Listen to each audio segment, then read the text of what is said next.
se trouve toujours la même chanson, notre propre intérêt. Toute notre vie est gouvernée par la recherche de notre propre intérêt. L'entièreté de notre conduite est dictée par cet intérêt. Imaginez que vous faites un cadeau à quelqu'un. On pourrait croire qu'il s'agit là de l'exemple le plus paradigmatique de la preuve de la bienveillance, de la générosité de l'être humain. Mais en vérité, à qui cela fait-il plaisir en premier d'avoir un cadeau?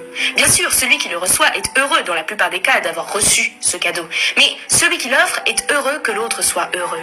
Demandez-vous, quand vous faites un cadeau, est-ce que vous le faites vraiment pour l'autre ou pour vous?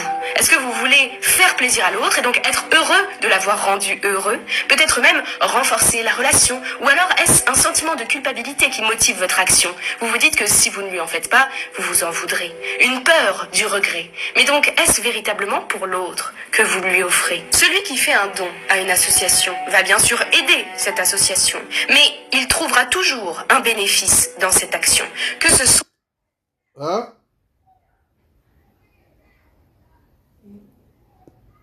la fierté d'avoir fait ce qui lui semblait être bon, la bonne image qu'il peut tirer de lui-même ou le sentiment de cohérence avec ses principes. À ce moment-là, vous pensez sans doute que, effectivement, l'humain est égoïste. Vous êtes convaincu, l'humain trouvera toujours, dans n'importe quelle situation, un bénéfice à son action.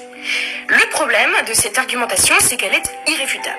Or, pour qu'une théorie soit scientifique, c'est le principe de réfutabilité de Karl Popper, il faut qu'elle puisse être réfutée. Ici, on n'a pas de réfutation possible. On pourra toujours trouver dans n'importe quelle situation un bénéfice à n'importe quelle action.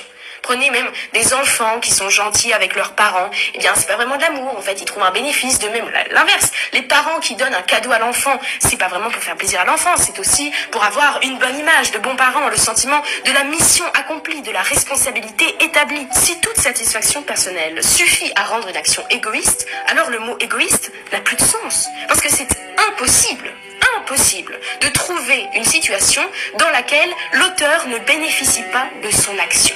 On pourra même dire, mais à ce moment-là, il a fait une action et il n'a pas vraiment tiré de bénéfice. Mais il en trouvera plus tard. C'est d'ailleurs le principe de la relativisation. Se dire qu'on est dans une situation de difficulté, mais qu'on peut relativiser en se disant que plus tard, on tirera un bénéfice de cette situation.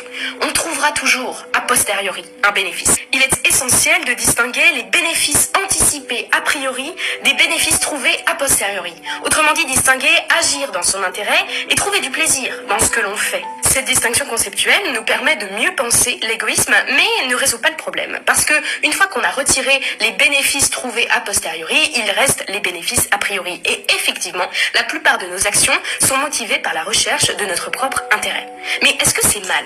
Il est complètement humain, je dirais même animal, voire simplement naturel, de chercher du bénéfice dans une situation. C'est là un mécanisme à l'origine de préservation, de conservation. Le problème, c'est quand la préservation devient pure et simple instrumentalisation. C'est-à-dire, pour parler en termes kantiens, dès lors qu'on voit l'autre comme un simple moyen et plus du tout comme une fin.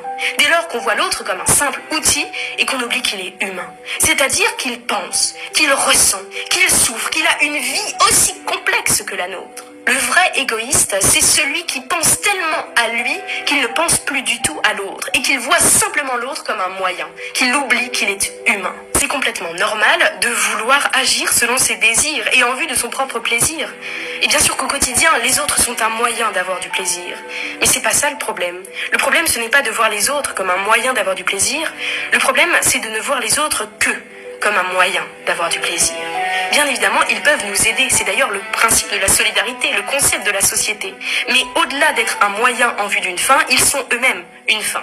Il ne faut pas oublier qu'ils sont humains. L'humain est fondamentalement égoïste.